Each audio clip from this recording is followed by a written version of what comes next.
A brief note before we begin. Origins explores the history of drugs in America, and some conversations may include sensitive or controversial subject matters. The views, interpretations, and conclusions expressed by our guests are based on their individual research, professional experience, and perspectives, and do not necessarily reflect the views of Everything Drug and Alcohol, Federal Drug Testing Services, or the host.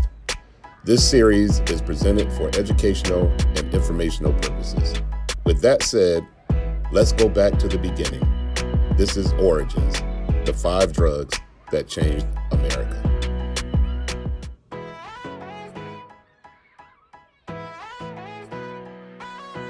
Today we're joined by one of the most influential figures in modern drug testing and transportation safety. Dr. Todd Simo is a nationally recognized medical review officer whose work sits at the center of DOT compliance, clinical science, and federal policy. As a chief medical officer, he oversees one of the largest drug test review operations in the country, giving him a front row view of substance use trends, regulatory gaps, and the real world challenges employers face every day. Dr. Simo's background spans emergency medicine, military medicine, clinical trials, and occupational health. He has been deposed hundreds of times as an expert witness, advised major transportation associations, and helped carriers navigate some of the most complex medical qualification issues in the industry. His perspective is uniquely valuable because he sees the entire picture: the science behind the drugs, the policy behind the regulations, and the operational realities inside safety-sensitive workplaces. For our series on the origins of the 5 federally tested drugs, marijuana, cocaine, PCP, opiates, and amphetamines, Dr. Simo brings a level of insight few people in the country can match. He understands how these substances entered the federal panel, how they show up in today's testing data, and how emerging drugs and legalization trends may reshape the future of DOT safety.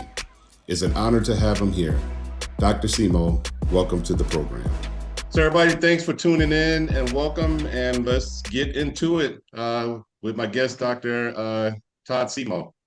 So you've worked across emergency medicine, military medicine, clinical trials, and occupational health. What originally drew you into the world of drug testing and transportation safety?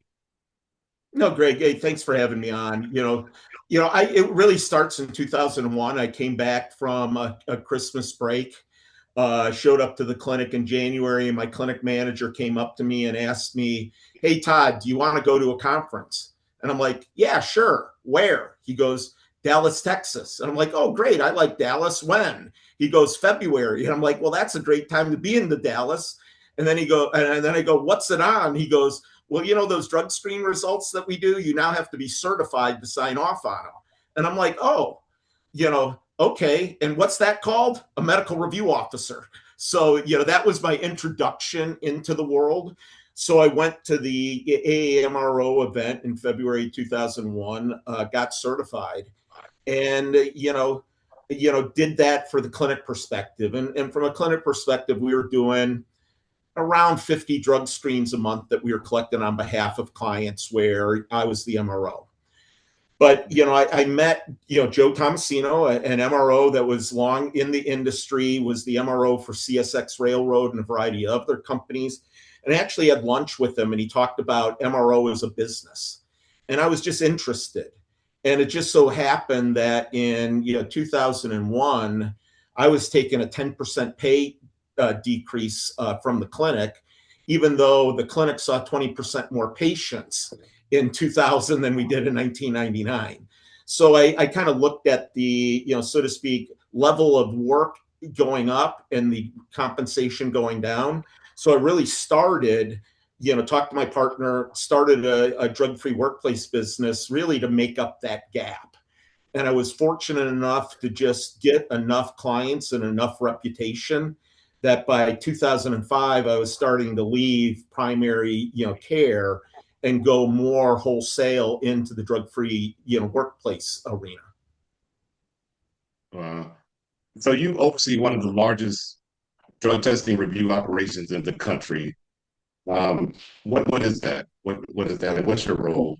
Yeah, I'm the chief medical officer, of HireRight. I also have some other executive duties that as it pertains to our transportation and manufacturing vertical. But HireRight's an employment screening vendor, and in fact, I was wooed out of Virginia to come to Charlotte because HireRight was buying a company called National Diagnostics, and National Diagnostics and I had a relationship starting in about 2005. So from that perspective, Philip Green, made me an offer I couldn't refuse to come to HireRight, and I started at HireRight in 2009, and have just seen the drug and health screening, product line since that time. I'm the medical review officer of record for it, and I make sure that all the results done are done in a compliant way, and ensure that we, so to speak, report those results to our clients as soon as possible. So what part of the work do you find most intellectually interesting? That's a really hard question for me. People will say, "Oh, you're a doctor and you do this."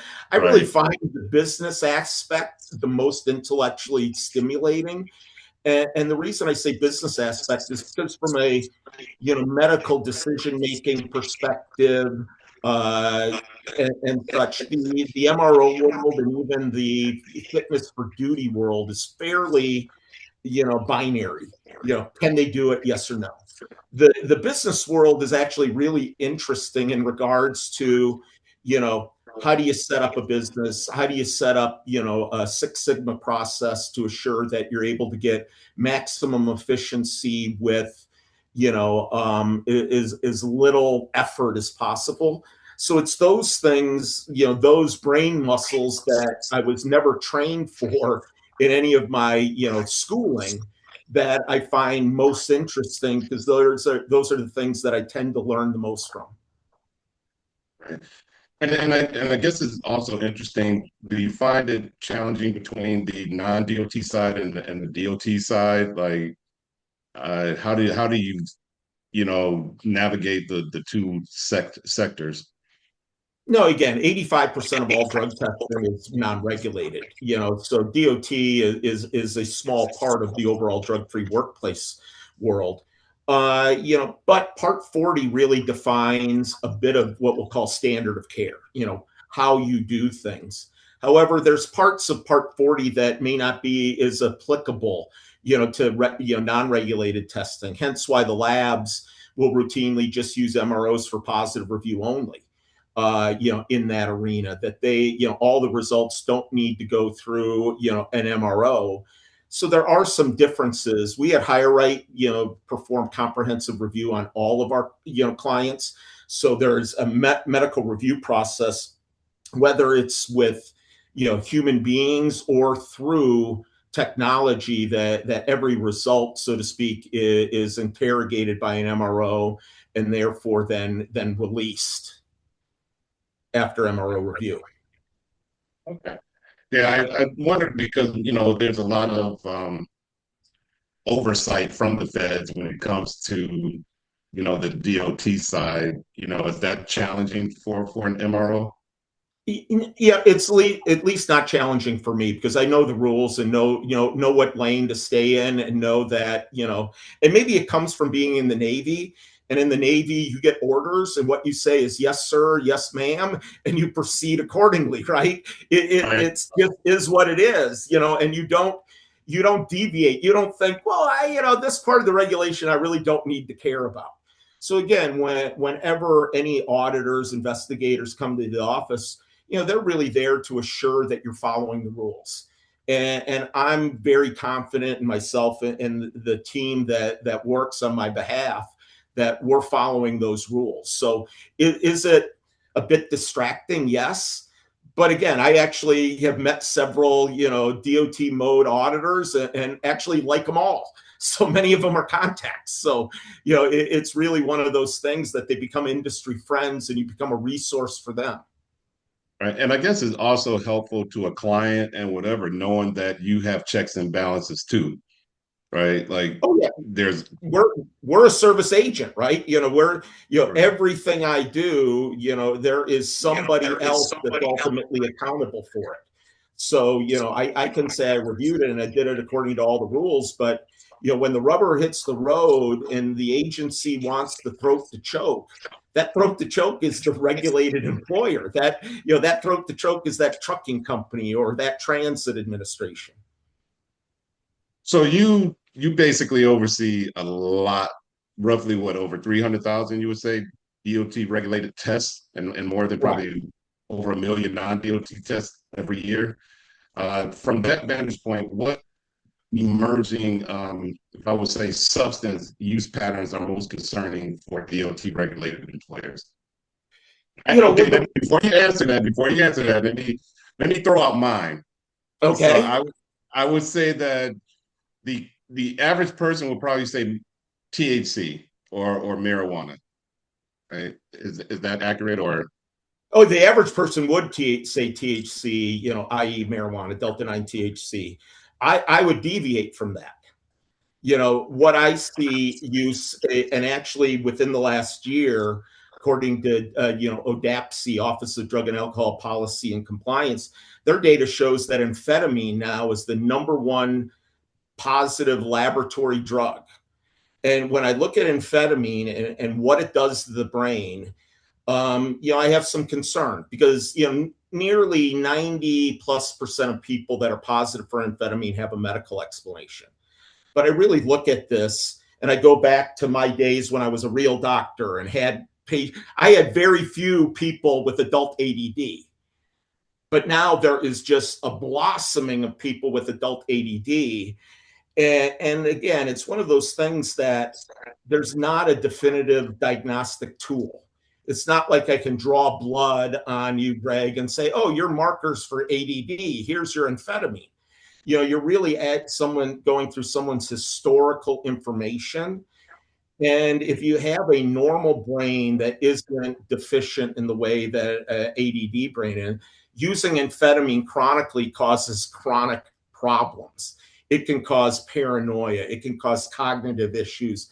So again, I'm really concerned that as these people age out, that maybe getting amphetamine because it makes them feel good and makes them stay at work longer, may be hurting themselves in the long run. So I'm glad you brought that up because it just dawned on me. Like when I'm looking and I'm reviewing from an audit standpoint, I look at the MRO verification sheets and I see an amphetamine and methamphetamine on the sheet. What does that mean? What does that mean?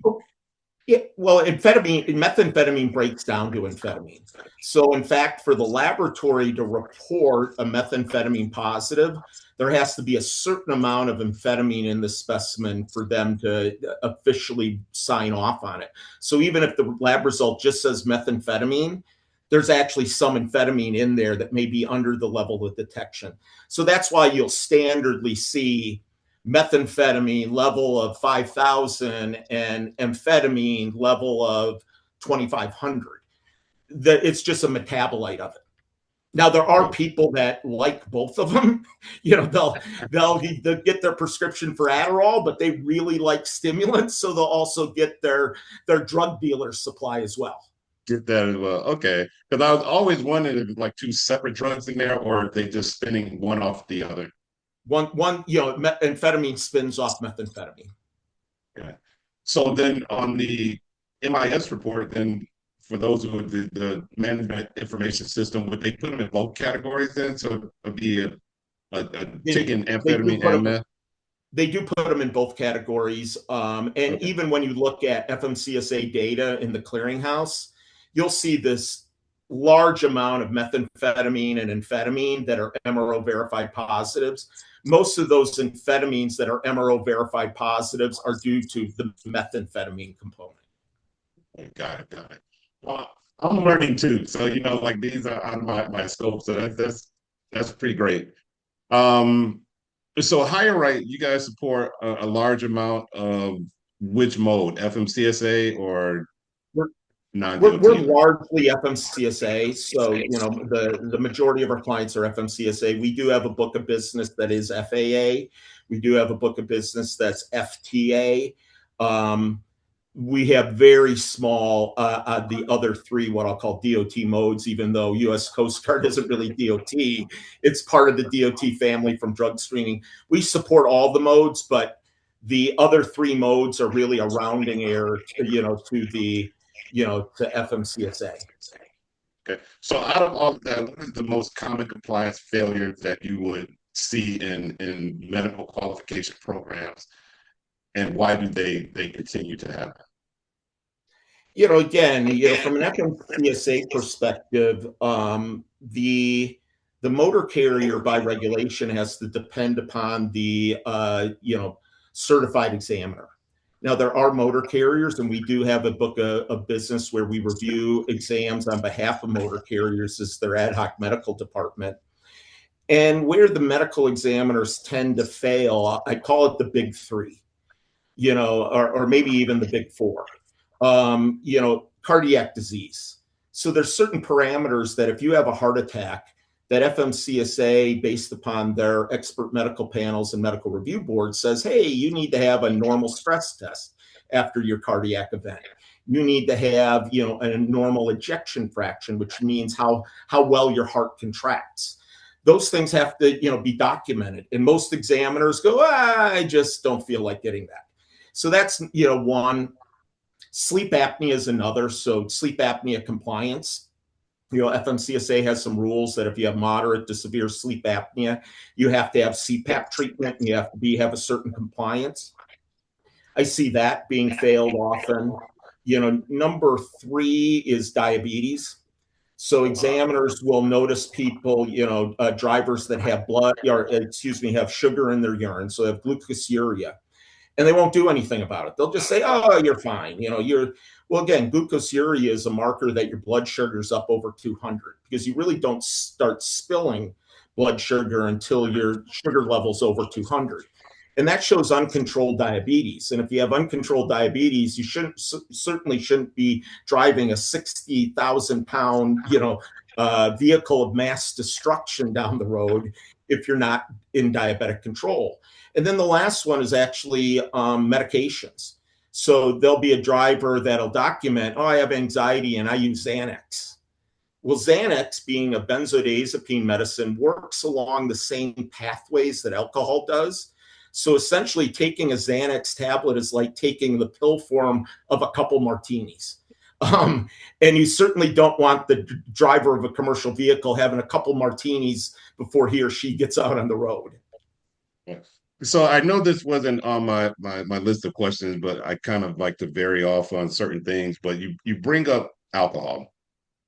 Even though alcohol is legal, what are we missing with the oversight of alcohol? Because we focus a lot on drugs.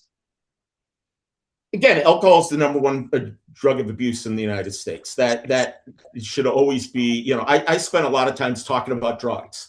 And I always have to remind myself to start talk about alcohol, because alcohol. Right, that's why I brought it up. Alcohol is a big deal. The nice thing about alcohol is we have a well-defined, scientifically validated, impairment standard. Unfortunately, for all other drugs, whether it's Delta-9 THC, i.e. marijuana, cocaine, methamphetamine, there's no impairment standard. All we can do in drug testing is say that substance was present in their urine, or evidence of use of that substance was present in their urine. Alcohol is a very defined, impairment scale. There's a great way to, breath alcohol is a great way to figure out what's in the blood. Probably the biggest thing missing is, you have someone who does have alcohol, dependence, has gone through treatment. Those sporadic breath alcohol tests is really just a snapshot in time. So all you really, have is, hey, Todd didn't drink prior to his, trip today. Well, if you have someone who is struggling with sobriety, and this is actually in the medical, medical professionals who have a substance abuse problem that have to go to rehab, if they have a problem with alcohol, they're part of their, so to speak, drug test is a test for alcohol metabolite. And that may be something that could be powerful to be used in the follow-up testing program. Again, it would require the NLCP to do some things, and I don't know, since it is a legal substance, what the appetite for that would be, but that would be the only hole that I would see in the alcohol program. Gotcha. Yeah, I just know that I know I eventually will do a series on alcohol, but I kind of think that it goes under discussed. Even at our conferences and so forth and so on, everything is normally drugs. No, you're exactly right. Drugs are sexier, right? Drugs, there's a lot more of them, because guess what? You go to any of the conferences and, half the attendees, that evening will fail the sobriety test. Right here, have a drink, right? So how do we talk about it and provide it Probably at the me same time? included. I should probably put myself in that category, so I'm not, not impugning anyone. Yeah. So now you've been to court hundreds of times, right? You've been deposed, I'm sure, Right. more than anybody care to want to go to court. What is the single biggest misconception attorneys and employers have about your process? The big thing is I've generally, and I was thinking that, I believe I've only testified, I've always testified on behalf of the employer. There were two instances that I testified in regards to autopsy information in personal injury cases where, drugs were identified in autopsy. So all of those hundreds are generally, I'm supporting the employer and their policy. The one thing that when I get on the phone with the attorneys, the one thing the attorneys always go, well, we need you to say that, John Driver was impaired at the time of the accident because his drug screen was positive. And I just don't have that ability. It's not an alcohol test.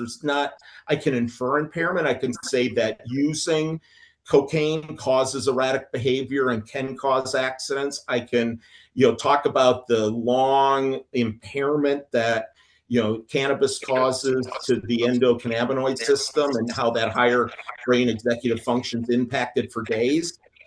But guess what? I can't say, yeah, that guy was impaired at the time of the accident. It's just impossible because the science isn't there. And that's the biggest misconception in the attorneys that I deal with, because they want me to come out and say, the guy was impaired or the guy wasn't, they want me to definitively say something. And all I can do is infer things. I can use data to say, hey, the post-accident positive rate is several times higher than other reasons, and that's because substance use causes problems. But I don't have something that you do with alcohol where you say you're over 0.04, that's a violation, removed from duty. So then let me ask you this, why do companies struggle with the gap between drug testing and actual impairment? Like, is there something they're getting misunderstood about the two? Well, again, impairment is the silver bullet. If you all of a sudden go, from a workman comp perspective, the John employee was positive for a drug, he was impaired. In most states, you can deny the workman comp claim. That's what they're going for. And again, drug testing just looks at evidence of use through a detection window of time. It doesn't definitively say, that person was impaired at that time. And you have to coach them through that. But you also then, I help them with, this is how you present it to say that this type of activity puts them at risk. And then the other side, depending upon the state, the state of Virginia, the Commonwealth of Virginia, the injured employee has to prove that his or her drug use didn't cause the accident. Whereas in Maryland, it's the exact opposite. The employer has to prove that the drug or alcohol was directly involved. So again, some of it is based upon jurisdiction as well. So now you bring up another thing with jurisdiction. So with all these different regulatory changes happening right now in the world of drug testing and whatever, which upcoming regulatory changes do you believe will have the most significant impact in carriers in the next coming years? It's really defined, from a federal perspective, It's really to find out what this whole Schedule 3 medical marijuana is, right? What does it look like? Now, after the April Attorney General announcement saying, it's a Schedule 3 drug as of today, even though the caveats that he had within that order haven't been met by anybody, DOT, ODAPC came out and said, yeah, wait a minute, it's not a prescription, it's not a medical explanation for MROs to use. So that was, helpful from a DOT perspective.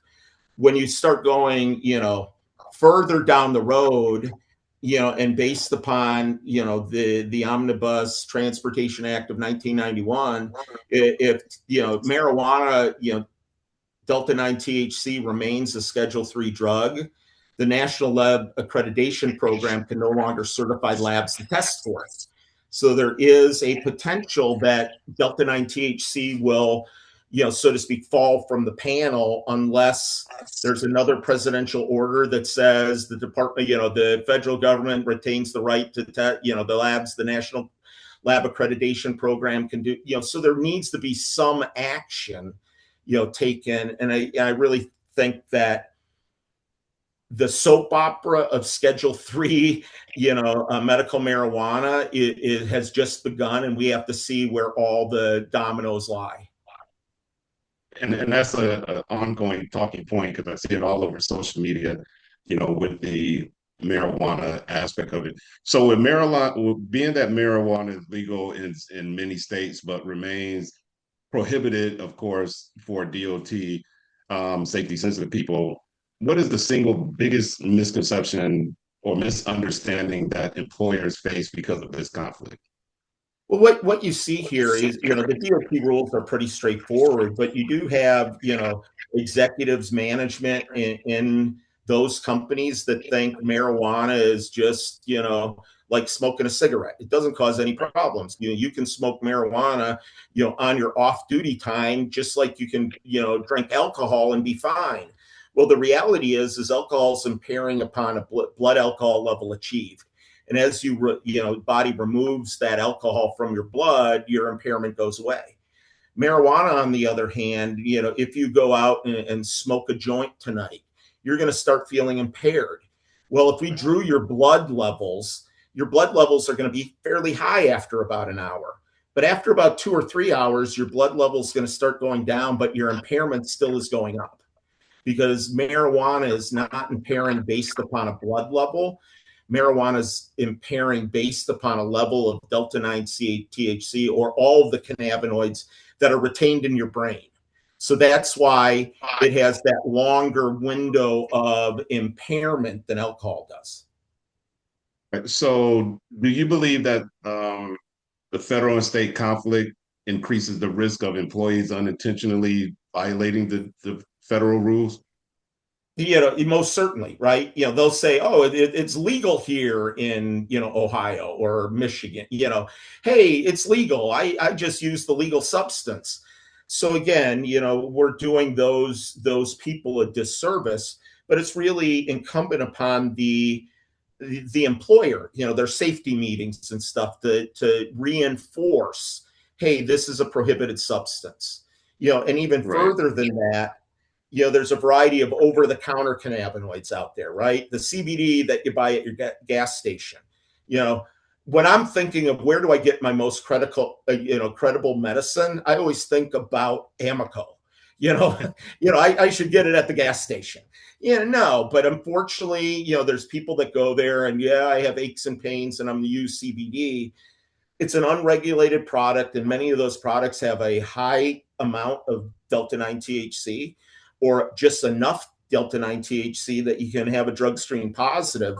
Because guess what? Your brain doesn't care where the THC came from, and it doesn't care what your intent was. It just knows that, hey, I got Delta 9 THC here, and therefore I'm impaired. I don't spatially discriminate as well. I don't make decisions as quick. I don't make complex decisions. So again, those things are impaired.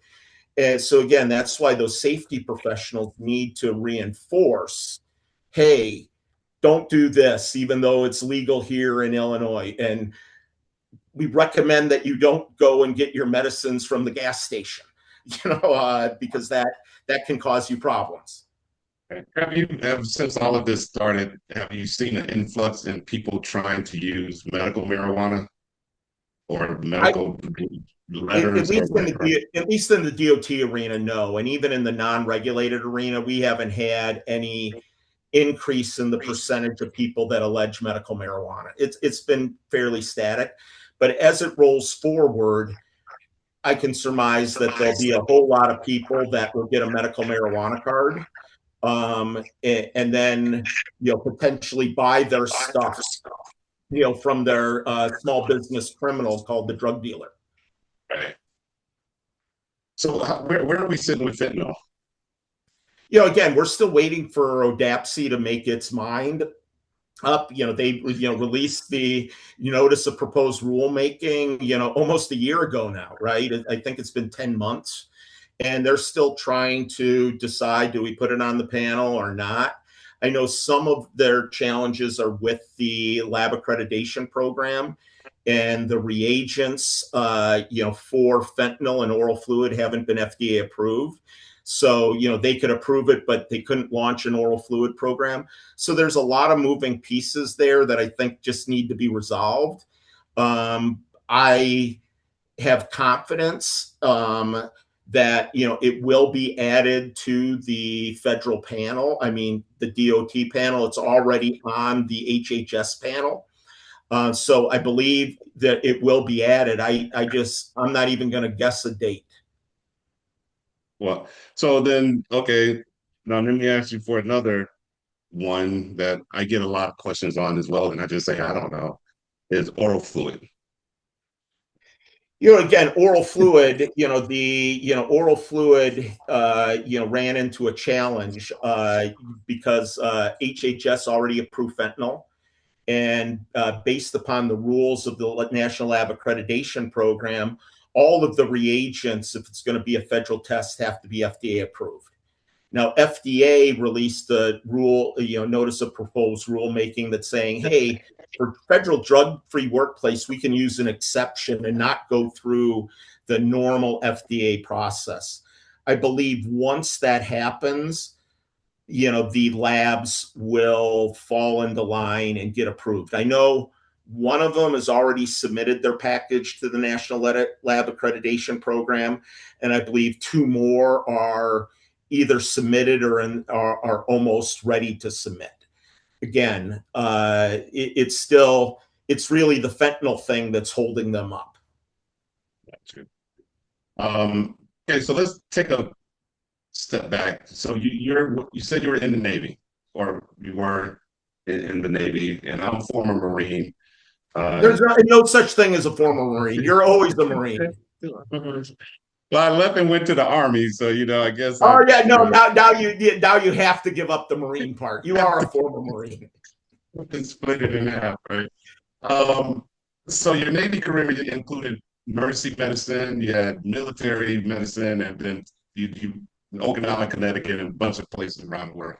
How did military medicine shape your approach to safety, sense of occupational health? Well, again, one of the, I had the privilege to, serve with and take care of some of the greatest individuals our country has, created. So I want to say that, number one. Number two, a lot of military medicine is fitness for duty issues. You had to make the decision, and I did. I was on Okinawa, and I'm Fleet Marine Force certified. Well, if I was seeing a Marine, I had to make a decision for that commanding officer whether he or she, could, so to speak, do their job, with the medical condition they had. I had to evaluate people with chronic problems to say, are you even suitable for military service? So, there is the, medical board out of the Navy that I had to initiate, several times. So again, it prepares you to have the mindset that your job is to look at fitness for duty issues. It also helped me, as I referenced before, when you're following rules, the military makes you really good at following rules, right? Yeah. You get a set of rules, and your job, if that's a lawful order given to you from someone above, you say aye and carry on, and you carry on with that order, and you don't go, you know what, I really don't like this opiate evaluation thing. I think I'm just going to verify everybody positive. That's not following the rules, and it puts that company in jeopardy. And again, that's why following the rules is important. So moving forward, this federal panel that we have right now largely hasn't changed since '88. And what scientific or safety risks basically should determine whether a new panel should be discussed or not? Well, again, the panel, was created, the 5-panel test was created that really was looking for illicit substances. So let's go back. It was looking for marijuana, cocaine, methamphetamine, heroin. That's why there was opiates, because both, morphine and codeine can be a marker of heroin use, and PCP. Now, in 2014, they put fentanyl on the panel. So ecstasy. They put 3 ecstasy derivatives in 2014. 2018, they augmented the panel with hydrocodone, hydromorphone, oxycodone, and oxymorphone. So again, they continue looking at, adding things, but they have to be cautious in regards to adding things. And there's a certain amount of, all drug screening falls under search and seizure laws. So now I'm going to sound much more like an attorney, but is it reasonable to look for some things, from a federal perspective, that are prescription medications?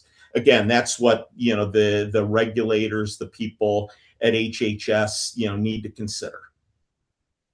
So let me ask you this. This is just a what if question. It's not anything, whatever. But if you were designing the federal panel from scratch today, which substance would be mandatory if you had to choose 5 for the new panel?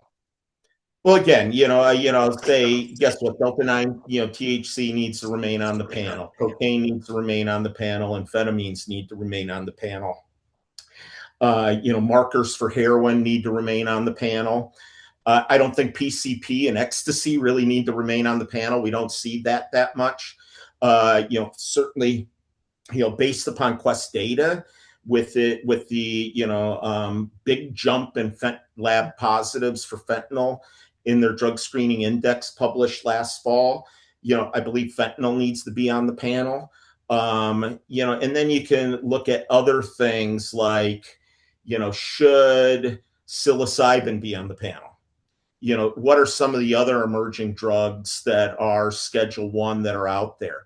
Again, those are things that are a bit regional, but are things that you need to consider, because we do have some antiquated. There's not that much PCP use out there. You see MIS reports. It's uncommon to see any PCP positives. In regards to, MDMA and MDA, the ecstasy analogs, those just, DOT was about 10 years late with or federal government's 10 years late adding them to the panel. And guess what? Most transportation employees aren't going to raves, and even if they do, the window of detection is really narrow with those. So again, I think it was, the newspaper said we had a problem and the government responded in kind. But, again, if I was to design it, those would be the drugs I would put on the panel. Because I sometimes look at the non-DOT panel and think like, man, my non-DOT people are a little more, regulated than my DOT people, with the 10 panels versus, the 5 panel. You're exactly right. I mean, they have, broader panels, but when you look at that 10 panel, 2 drugs on the 10 panel haven't had a positive in years. Methaqualone, and I always, tell when people start talking about methaqualone being on their panel, I always say, yeah, the Wolf of Wall Street used the last one. There hasn't been a methaqualone positive in a lab in decades. Wow. Propoxyphene, Propoxyphene, which is, an opiate that was removed from the market in 2010 due to some, cardiac conduction issues, was removed from, I think the positive rate at Quest over the last, 3 years is 0.000. There was like 1 year that they had two, and it's just drugs that are no longer, part of the fabric of drug abuse in the United States. So they're looking for some things that are no longer relevant. However, benzodiazepines, I think benzodiazepine, testing could be very relevant. Now they're mostly prescriptions and it's mostly prescription abuse, but I know in the NRC world, they will look for, benzodiazepines, and, they will make fitness for duty decisions because to me, benzodiazepines are fundamentally no different than drinking martinis prior to work. So if you're using that Xanax prior to work, you're impaired there. That just is what it is. So on that note, then, do you think that there is a drug that's being used that is so dangerous that a safety sensitive person should be permanently disqualified with no SAT return to duty option? Like if they were to test under the panels, because I'll give you mine. I honestly believe that if someone is testing positive for cocaine, you you just did this, right? And you're probably doing it more frequent and you just happen to get caught, right? That's my opinion. What do And you again, think? I respect that opinion, 100% as someone in the safety arena. However, I'll go back to some of my roots that I did do some addiction medicine. And I believe that people, should have the opportunity for rehabilitation, and employers need to look at those people, but they need to look at the person holistically, right?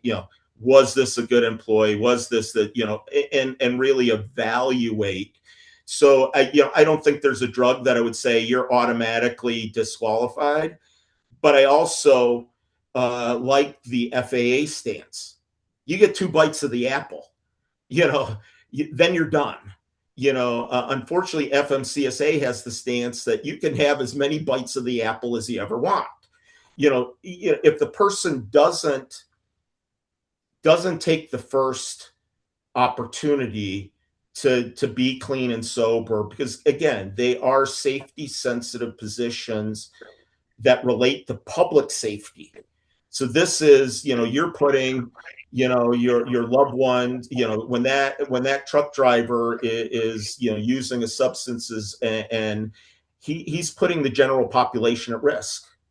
And again, I like the FAA stance of two bites of the apple. However, that would require FMCSA, and all the rest of the modes are as many bites of the apple as you want.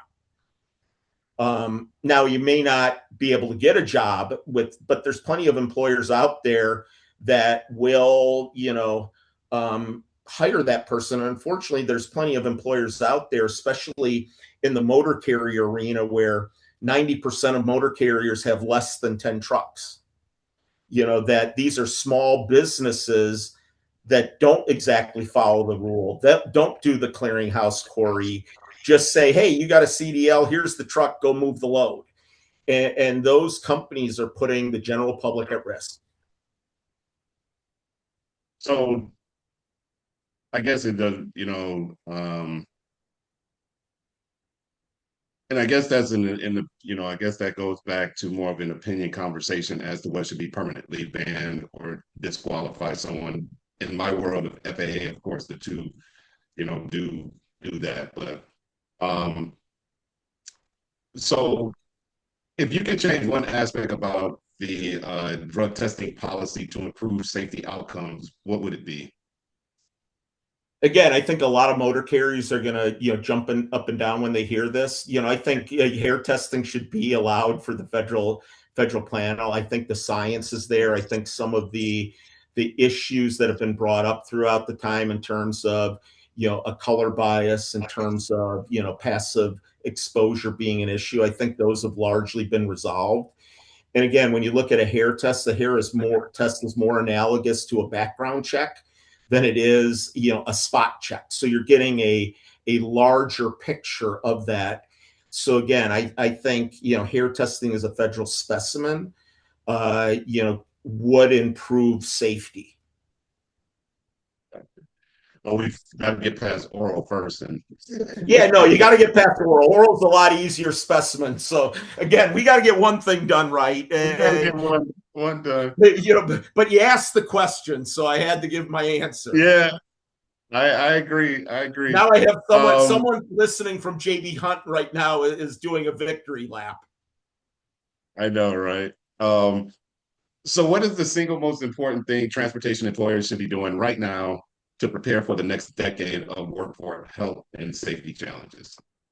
Training, training, getting in front of their people. So I deal a lot with federal motor carrier employers, and I often heard the term driver. We have drivers, this driver, that. They talk about a driver almost like it's an alien being. I think what they need to do is embrace those people as highly skilled professionals that are doing something that benefits them as a company, but also benefits us as a society. So being able to embrace those drivers and embed a safety culture from the C-suite down to the deck plate, down to the driver, because it really starts from above. And they really need to, propagate safety as a safety first mindset, but not just talk about it, put actions in place to support it. Gotcha. So I have a couple of things before we go. There's two things that kind of is misunderstood from companies and DERs, at least in my world. Uh, Safety concern letters and shy bladder processes. Can you elaborate on No, the those two are my and two how favorite should things. Those are my two and how favorite things, right? So from a safety concern perspective, there's DOT has two safety concern regulations. One's 40.327 that says the MRO must. So it's not may, not you could, if you feel like it. It says must. Inform the employer if a donor is on a medication or has a medical condition that could impact their medical fitness standard. Well, there's three modes that have a medical fitness standard.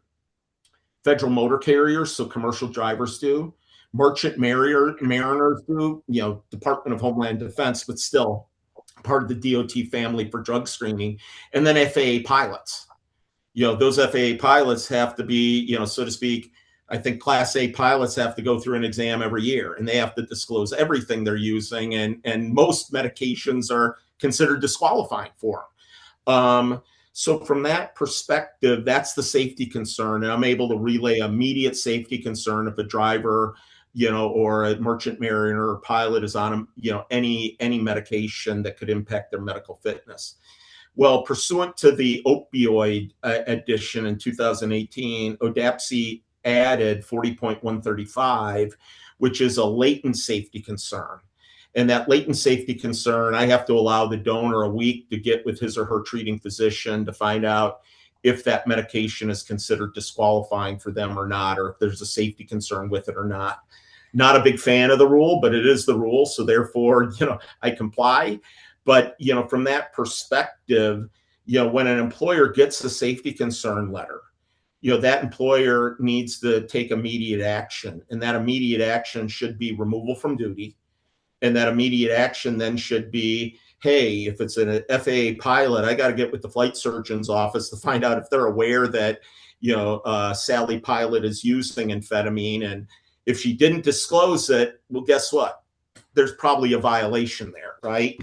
The same way, a motor carrier, John Driver, is on oxycodone. Well, if he didn't disclose that on his, medical exam that was done and has been on it for 7 years, there's a falsification of medical, so they need to take immediate action, because if they don't, and I'll just continue using the truck driver, if that driver kills a family of 4, that company will write a check with more zeros than I can count. That's going to be one of those nuclear verdicts. So again, if the MRO relays a safety concern to you, if there's DERs out there, take it seriously, remove from duty, get the appropriate clearances in place, and then you can put them back to duty. Is it a hassle? Yes. Does it disrupt operations? Certainly. But it's the right thing to do, and it's the right thing to do from a risk mitigation perspective. And then shy bladder, of course, about 80+% of the shy bladders that my office, reviews come out as refusals to test. Because the bar is a medical condition with a high degree of probability, not a medical condition that could or may, or, some days it does and some days it doesn't.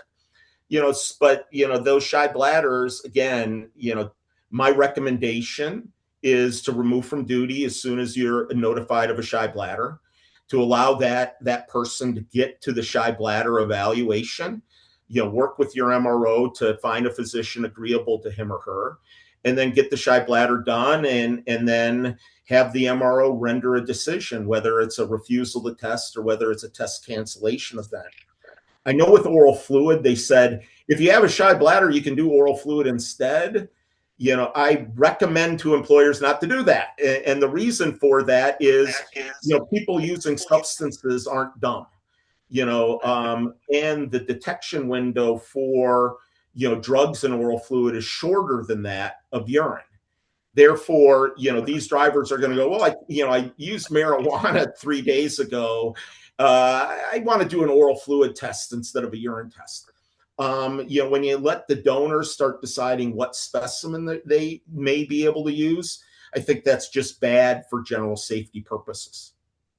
Right. And also, it's not going to work with DOT anyway. To do well, that was part of the ODAPSI rule, though. They allow a company to decide their, so to speak, algorithm. If this happens, do that. And I, certainly respect, the people that wrote that rule.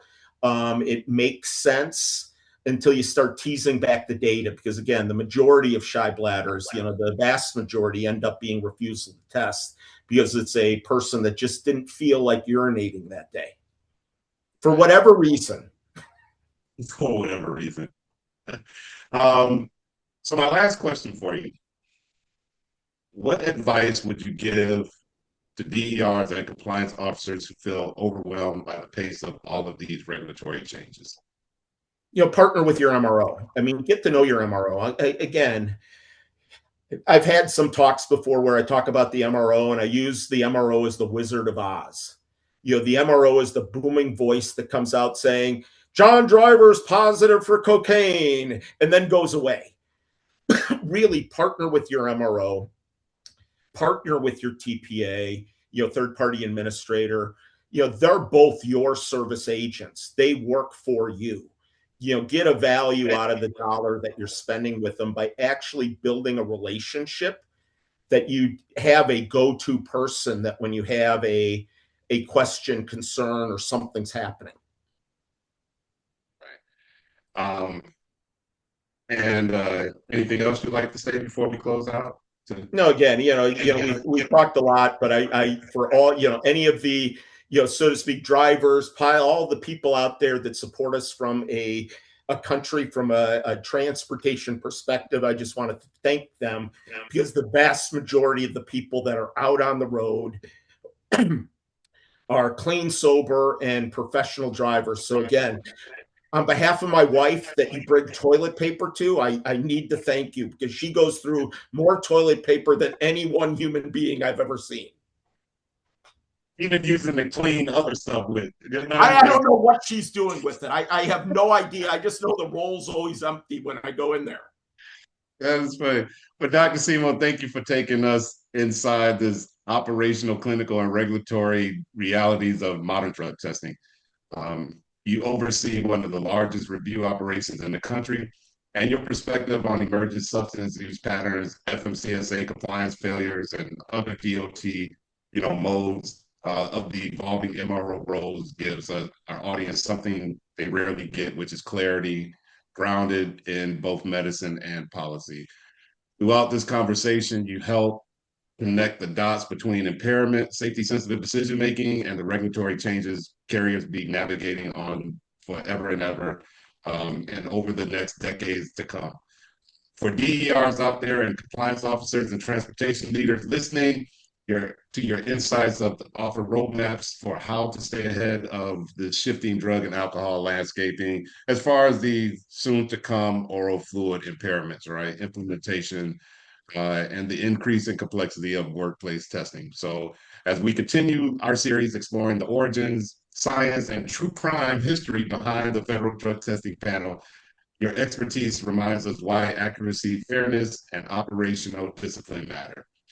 The stakes are high for carriers, for regulators, and for the public that depends on safe transportation systems. So, Dr. Simo, again, thank you for your time, your leadership in the MRO community, and your commitment to improving workplace health and safety. Well, thank And you, Greg. My pleasure to be on today. thank you, thank you. And remember, everyone, to always trust, verify. Until next time, take care.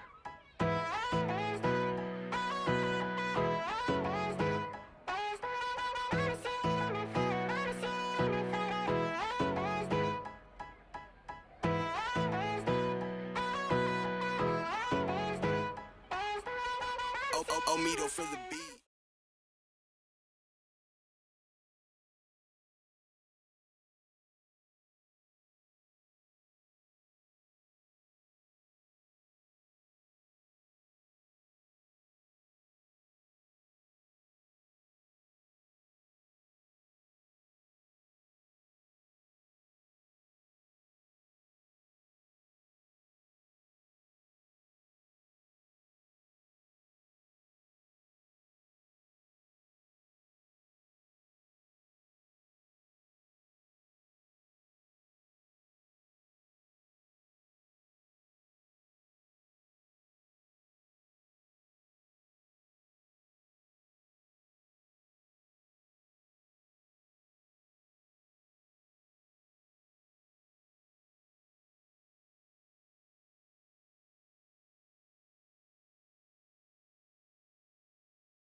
would you give um, policymaker, regulators, and the public today? Yeah, I like to say make drugs boring. That there are real practical. I mean, you must encounter this all the time in your work. That like really practical issues that you can solve by hard-headed, pragmatic thinking. I just say don't get seduced into any of the kind of crazy stories that we like to tell about drugs that are really more about like. I mean, I'm sorry. I mean, this may sound harsh, but I feel like a lot of reporting on drugs is really like a way to try to sneak something very similar to pornography into regular news reporting. Like they want prurient stories about cheerleaders who turn into sex workers, or that these kinds of things they're there to titillate, they're there to sensationalize. And what they do is they prevent us from thinking in a hard-headed, pragmatic way about drugs. And to me, the hard-headed, pragmatic thing is number one, lots of human history, you don't have a drug-free society. But number two, you know, we which drugs people use and how they use them varies really widely. Those are things that we can control. So we can't stop people from using drugs, but we could stop people from using fentanyl. Nobody used fentanyl like 30 years ago. You know what I mean? It's not a human nature to use fentanyl. Our policies unintentionally incentivized people who sold heroin to switch to selling fentanyl. So we can be pragmatic. One of the ways that I say, no politician should ever listen to an academic, and one of the ways that I make sure that people are aware of this is I say, what would be a huge public health success um, is if we trended backwards from fentanyl to heroin and from heroin to smoking opium, which used to be the illegal form of opium that got used, because smoking opium is so much safer. You can have some people you can use opioids. There really isn't a better one that they could use than that. So why is our policy made it so that we have no smoking opium, but we have tons of fentanyl, which is like 300 times as dangerous? People who want to use opioids, they didn't like get as a 15-year-old say, well, I'd rather use fentanyl than opium. No, they just bought what was available to them.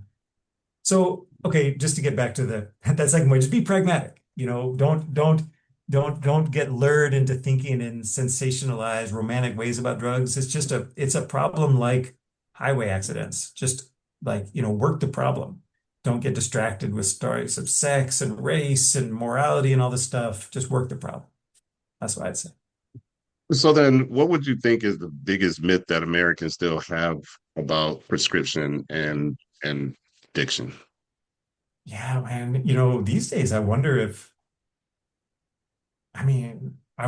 people are overly frightened of prescription drugs, because they just had that beaten over their heads, this thing that happened. And one of the most common questions that I get asked by friends and family members is like, my doctor prescribed me this drug.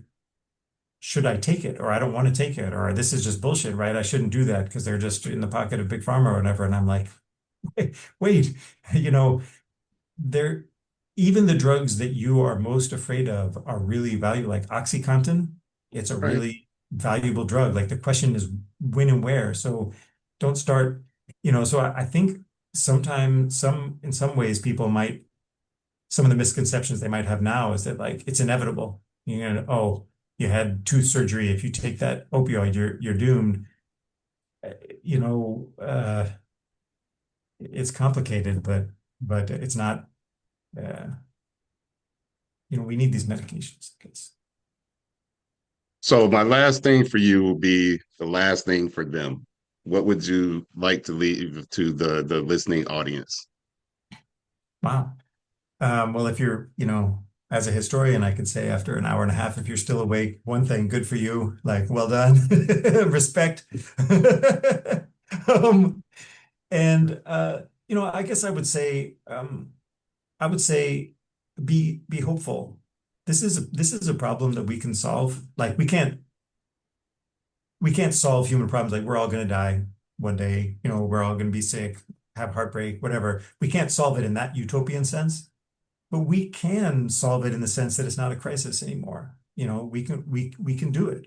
And it's not even that hard in terms of what the policies are.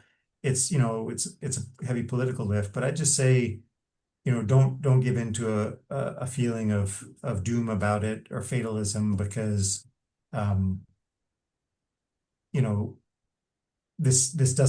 drugs don't have to be a part of life that makes people shiver and shake and think they're dealing with demons. Like it could be a part of life, like that we tame so that it is not very dangerous, much like moving at 65 miles an hour would be terrifying in most circumstances, but we found ways to make that all right. Awesome. Well, I appreciate you being on. I know we went longer than intended, but it was just great conversation. It's a nice way to say I talk too much. I appreciate that. No, I love it. I would have been cut it off if that was the case, but no, I enjoyed it. Have you on. So if people can reach out to you for further questions, or if they want to enroll in your courses at University of Buffalo, like how would people further get in contact with you if they want to reach out to you to speak or anything? Yeah, if you just Google my name, David Herzberg, I've got a website, and the university has a website. And in terms of enrolling in the courses, I don't have any one of those like MOOCs, what do you call them? The ones that are just available online. But folks who live in the area, senior auditors are always welcome in the class. And I'm always happy to talk about these things with anybody who thinks that a historical perspective will be useful for them and in what they're trying to accomplish. Always happy to talk. Awesome. And I'll put it in the description box for those who want to reach out. Again, everybody, thanks for tuning in to Everything Drug and Alcohol, and had such a wonderful conversation. And be on the lookout for the other opiate origins that are to come for this series. So again, thank you, everybody. And as always, I'll say you'll know something is right for you because when it comes along, it'll complement you, not complicate you. So until then, everybody, take care.